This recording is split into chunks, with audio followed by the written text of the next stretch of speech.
Can I start renovating my HDB flat before the completion?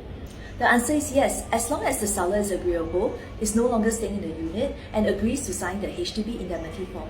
What kind of documentation is required? Buyers have to sign an acknowledgement and indemnity form.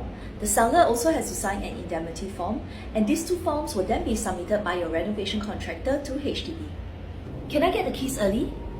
Yes, but you're not allowed to move in early or stay in the unit. You're only allowed to carry out renovation works. As a seller, are there any risks involved? Yes, of course there's a risk. You as a seller is still responsible for taking the required action against the buyers if they damage common property.